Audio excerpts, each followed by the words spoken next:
name's Don. I'd like to introduce you to my 4-day trip to Cairo, Egypt, to see the pyramids of Giza.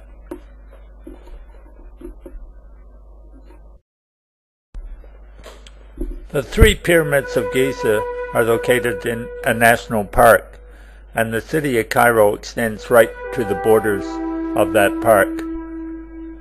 Where the borders begin, you see desert.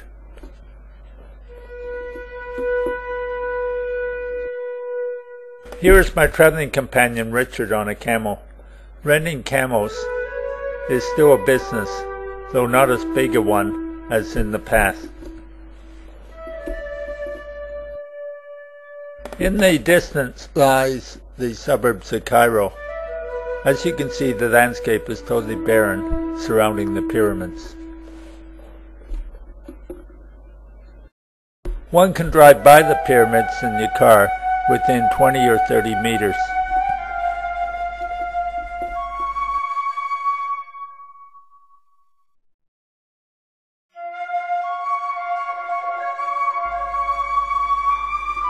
We rented a car and driver for the day. Here's our driver with me sitting in the car, sitting at the public car park for viewing the pyramids. We're up on quite a hill, so we get a good view.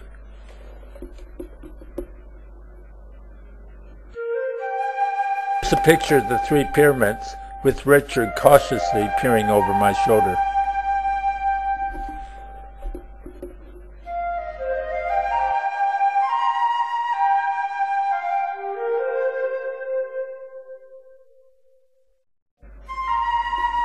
This is a museum next to the pyramids.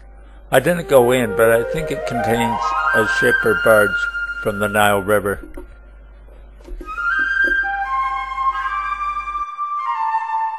Now we're getting much closer to a pyramid. In the foreground you can see the large limestone blocks that were used to construct the pyramid.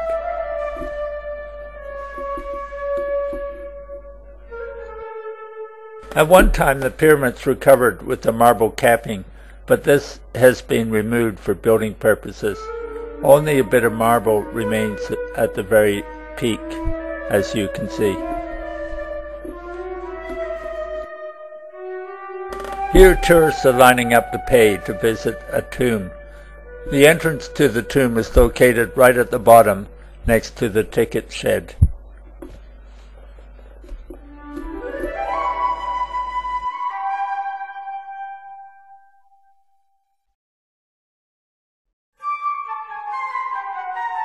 This is a much better view of tourists entering the tomb. You can also see the large blocks that were used to construct the pyramid.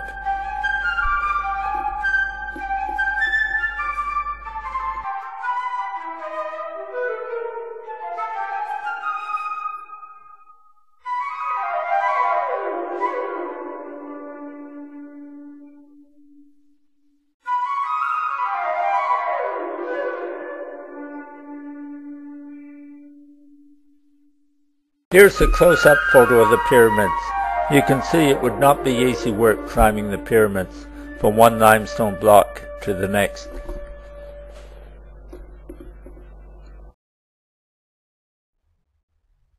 This is Solo in the Queen's Chamber in the Great Pyramid of Giza.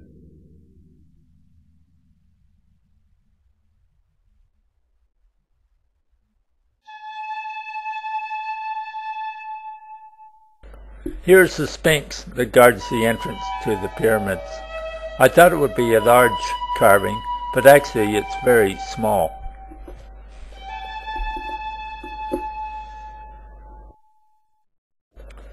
Thanks, viewer, for joining Richard and myself on our brief visit to the pyramids of Giza in Cairo, Egypt.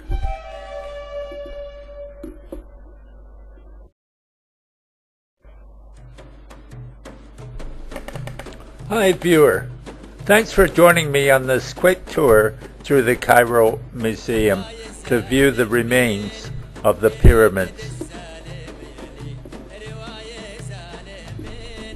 My name's Don, and here I am getting my shoes shined. One thing I noticed in Egypt is you cannot take photographs of people without their permission. Egyptians hate it.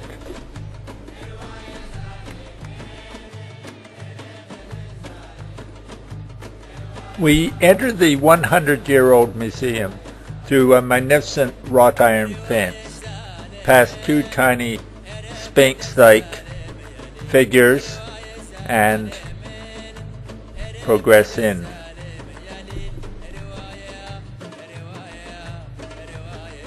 On the way, we hired the services of a guide, a retired lawyer with a PhD in philosophy. We end up paying him $35 Australian for 3 hours of work. There's nothing left in the pyramids themselves. Even the tombs have been taken to the museum. This is the inside lining of a tomb from one of the pyramids.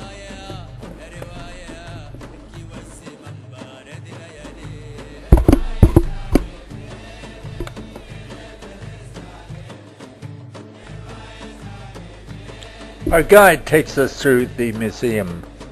Bodies were buried within these huge containers to the right.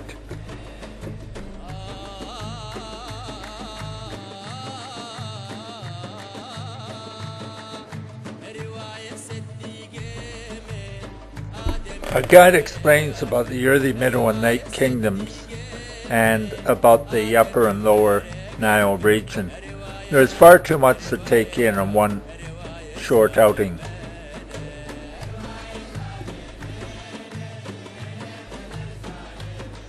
He knows the names of all the pharaohs for all the statues that we see.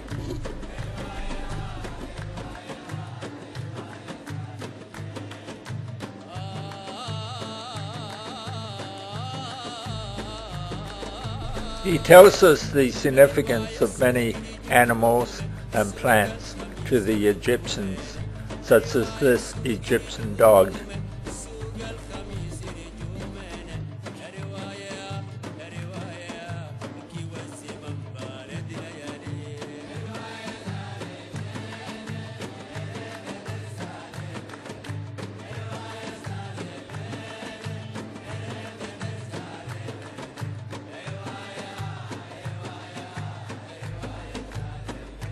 The hallways go on and on, 3 mammoth stories of hallways filled with artifacts.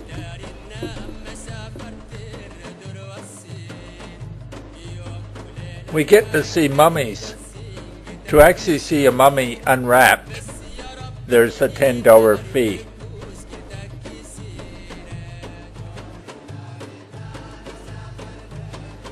In 1922, Howard Carter, a British archaeologist, found a tomb of King Tutankhamun filled with all his personal belongings. This is an original photograph showing what it looked like at the time within the tomb.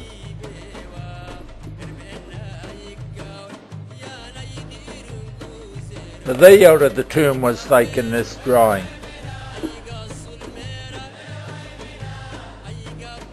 King Tutankhamun was the highlight of the visit. It was like entering a pharaoh's palace. We could see everything that belonged to him, such as this personal bed.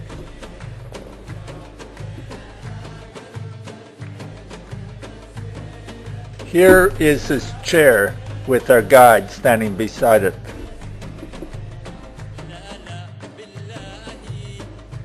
We admire his personal chariot with various belongings below it.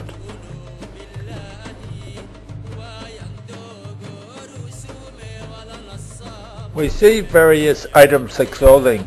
That tiny little thing at the back is actually a leather condom that can be strapped into place for child protection.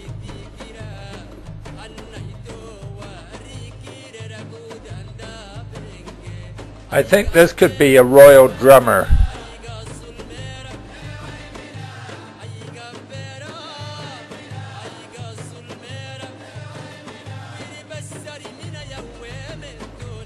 Another bed.